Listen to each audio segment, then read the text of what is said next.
ರಾಜಧಾನಿ ಬೆಂಗಳೂರು ಕಸದ ಕದನ. ಯಾರು ಇದರ ಹೊಣೆಯನ್ನ ಹೊರ್ತಾರೆ? ಬೆಂಗಳೂರು ಉದ್ಯಾನ ನಗರಿಯೋ ಅಥವಾ ಕಸದ ನಗರಿಯೋ? ಬೆಂಗಳೂರು ಕಸದ ಕದನ ಆಗಿಬಿಟ್ಟಿದೆ. ಇದರ ಜವಾಬ್ದಾರಿಯನ್ನ ಯಾರು ಹೊರ್ತಾರೆ? ಬೆಂಗಳೂರು ಉದ್ಯಾನ ನಗರಿಯೋ ಅಥವಾ ಕಸದ ನಗರಿಯೋ?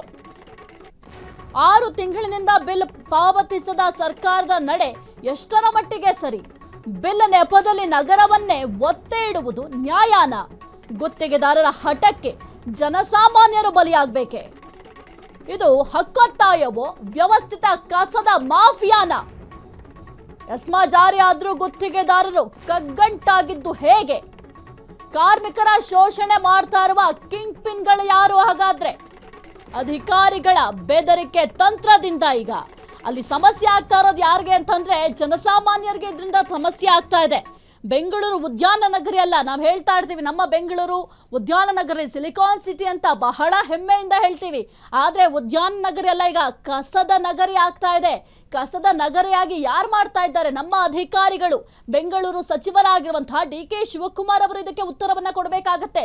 ಬೆಂಗಳೂರು ಅಭಿವೃದ್ಧಿ ಮಾಡ್ತೀವಿ, ಬೆಂಗಳೂರು ಈಗ ನಾವು ಟಾಪ್ ಅಲ್ಲಿ ಬರಬೇಕು ಅಂತ ಹೇಳ್ತಾ ಇರ್ತಿರಲ್ಲ, ಏನ್ ಮಾಡ್ತಾ ಇದ್ದೀರಾ ಬೆಂಗಳೂರು ಅಭಿವೃದ್ಧಿ ಮಾಡ್ಲಿಕ್ಕೆ? ಕೇವಲ ನಿಮಗೆ ಬೈ ಎಲೆಕ್ಷನ್ ಅಷ್ಟೇ ಇಂಪಾರ್ಟೆಂಟ್ ಆಗಿದೆ, ಸದನಕ್ಕೆ ಸರಿಯಾಗಿ ಯಾರು ಹೋಗಿಲ್ಲ. ಇನ್ನು ಬೆಂಗಳೂರು ಸಮಸ್ಯೆ ಯಾರು ಕೇಳ್ತಾರೆ?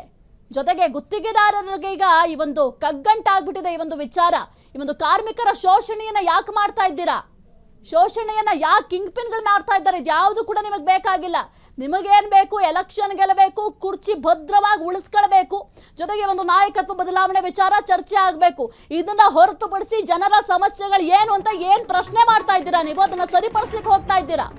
ಬೆಂಗಳೂರಿನಲ್ಲಿ ಕಸ ವಿಲೇವಾರಿ ಸಂಪೂರ್ಣ ಸ್ಥಗಿತ. ಇನ್ನು ಗಬ್ಬೆದ್ದು ನಾರತ್ತೆ ಬೆಂಗಳೂರು. 6 ತಿಂಗಳಿನಿಂದ ಬಿಲ್ ಪಾವತಿಯಾಗದ ಹಿನ್ನೆಲೆ ಪ್ರತಿಭಟನೆ. ಬೆಂಗಳೂರಿನಲ್ಲಿ ಪ್ರತಿಭಟನೆಯನ್ನ ಗುತ್ತಿಗೆದಾರರು ಮಾಡ್ತಾ ಇದ್ದಾರೆ. ಸಮಸ್ಯೆ ಬಗೆಹರಿಸಲು ನಾಳೆ ನಾಡಿದ್ದು BSWO ML ಸಭೆ. ಗುತ್ತಿಗೆದಾರರ ವಿರುದ್ಧ FIR ದಾಖಲಿಸಿದ ಅಧಿಕಾರಿಗಳು. ಕಾರ್ಮಿಕರ ಶೋಷಣೆ ಖಂಡಿಸಿ CM ರಾಜ್ಯಪಾಲರಿಗೂ ಕೂಡ ದೂರು. ಕ್ಷೇತ್ರವಾರು ಸಭೆ ನಡೆಸಿ ಇತ್ಯರ್ಥಕ್ಕೆ ಮುಂದಾದ CEO ಕರಿಗೌಡ.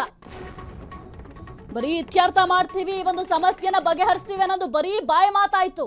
ಆದ್ರೆ ಎಲ್ಲಿ ಸಮಸ್ಯೆನ ಬಗೆಹರಿಸ್ತಾ ಇದ್ದೀರಾ? ನೀವು ಈ ಸಮಸ್ಯೆಗಳನ್ನ ಬಗೆಹರಿಸಂಗ್ ಕಾಣಿಸ್ತಾ ಇಲ್ಲ. ಗಬ್ಬೆದ್ದು ನಾರಬೇಕು ಬೆಂಗಳೂರು. ಬೇರೆಯವ್ರು ಬಂದು ಹೇಳಬೇಕು ಬೆಂಗಳೂರಲ್ಲಿ ಅಪ್ಪ ಬೆಂಗಳೂರು ಹೋಗಬಾರ್ದು ಕಣಪ್ಪ ಅಂತ. ಆಲೆ ರಸ್ತೆ ಗುಂಡಿ ವಿಚಾರವಾಗಿ ಬಹಳ ಒಂದು ದೊಡ್ಡ ಮಟ್ಟದಲ್ಲಿ ಸೌಂಡ್ ಆಯಿತು. ಈಗ ಕಸದ ವಿಚಾರದಲ್ಲೂ ಕೂಡ ಯಾರಾದರೂ ಹೊರದೇಶದವ್ರು ಬಂದು ನಮ್ಗೆ ಹೇಳಬೇಕು, ಅಯ್ಯೋ ಬೆಂಗಳೂರು ಗಬ್ಬೆದ್ದು ನಾರತ್ತೆ, ಯಾರಪ್ಪ ಹೋಗ್ತಾರೆ ಈ ಒಂದು ಬೆಂಗಳೂರಿಗೆ ಅಂತ. ಆ ಪರಿಸ್ಥಿತಿಯನ್ನ ತಂದುಬಿಡ್ತೀರಾ ಅನಿಸ್ತಾ ಇದೆ.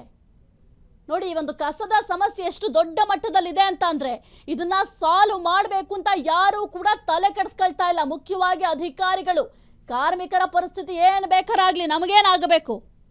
ಇನ್ನು 6 ತಿಂಗಳಿನಿಂದ ಬಿಲ್ ಪಾವತಿ ಮಾಡಿಲ್ಲ ಅಂತಂದ್ರೆ ಏನಾಗಬೇಕು ಗುತ್ತಿಗೆದಾರರ ಸ್ಥಿತಿ? ಅವ್ರು ಏನ್ ಬೇಕಾದ್ರೂ ಮಾಡ್ಕೊಂಡ್ಲ, ಅವ್ರ ಜೀವನ ನಡೆಸೋದಾದ್ರೂ ಹೇಗೆ? ಸರ್ಕಾರ ಯಾಕಿಷ್ಟು ನಿರ್ಲಕ್ಷ್ಯ ಮಾಡ್ತಾ ಇದ್ದೀರಾ? ಬೆಂಗಳೂರು ಸಚಿವರಾಗಿರುವಂತಹ DK ಶಿವಕುಮಾರ್ ಅವರು ನೋಡ್ಲೇಬೇಕಾದಂತಹ ಸ್ಟೋರಿ ಇದು. ಇದಕ್ಕೆ ನೀವೇ ಉತ್ತರ ಕೊಡಬೇಕು. ಬೆಂಗಳೂರು ಅಭಿವೃದ್ಧಿ ಮಾಡ್ತೀನಿ, ನಾನು ಬೆಂಗಳೂರನ್ನ ದೊಡ್ಡ ಮಟ್ಟದಲ್ಲಿ ಹೆಸರುವಾಸಿಯಾಗುವಂತೆ ಮಾಡ್ತೀನಿ ಅಂತ ಹೇಳ್ತಾ ಇದ್ದಾರೆ. ಏನ್ ಹೆಸರು ಬರ್ತಾ ಇದೆ ಗೊತ್ತಾ ಬೆಂಗಳೂರಿಗೆ? ಗಬ್ಬೆದ್ದು ನಾರುವ ಸಿಟಿ ಯಾವುದು ಅಂತಂದ್ರೆ ಬೆಂಗಳೂರು ಅಂತ ಹೇಳಬೇಕು. ಅಂತ ಒಂದು ಕುಖ್ಯಾತಿಯನ್ನ ಪಡೀಲಿಕ್ಕೆ ಇದೇ ಕಾರಣ, ಇದೇ ಸಾಕ್ಷಿ ಆಗುತ್ತೆ. ಎಷ್ಟು ಕೇರ್ಲೆಸ್ ಮಾಡ್ತಾ ಇದ್ದಾರೆ ಸರ್ಕಾರದವರು ಅಂತ ಅಂದ್ರೆ, ಇನ್ನು ಮಾರ್ಚ್ 26 ಮತ್ತು 27 ಈ ಒಂದು BSWO ML ತುರ್ತು ಸಭೆ ಕೂಡ ಮಾಡ್ತಂತೆ. ಸಭೆಯಲ್ಲಿ ಏನೆಲ್ಲ ನಿರ್ಣಯವನ್ನು ತೆಗೆದುಕೊಳ್ತಾರೆ ಅಂತ ಕೂಡ ನೋಡಬೇಕಾಗುತ್ತೆ. ಕೇವಲ ಸಭೆ ಮಾಡೋದು, ಭರವಸೆಯನ್ನ ಕೊಡೋದು, ಈ ಸಮಸ್ಯೆಯನ್ನ ನಾವು ಸಾಲ್ವ್ ಮಾಡ್ತೀವಿ, ಒಂದು ವಾರ ಟೈಮ್ ಕೊಡಿ, ಒಂದು ತಿಂಗಳು ಟೈಮ್ ಕೊಡಿ, ಏನು ಬಿಲ್ಲು ಬಾಕಿ ಉಳಿಸ್ಕೊಂಡಿದ್ದೀವಿ ಅದನ್ನ ನಾವು ಪೇ ಮಾಡಿಬಿಡ್ತೀವಿ ಅಂತ ಬರೀ ಬಾಯಿ ಮಾತಿಗೆ ಹೇಳ್ತಾ ಇದ್ದೀರಾ. ಆದರೆ ಕಾರ್ಮಿಕರಿಗೆ ಎಲ್ಲಿ ಹಣ ಹೋಗ್ತಾ ಇದೆ?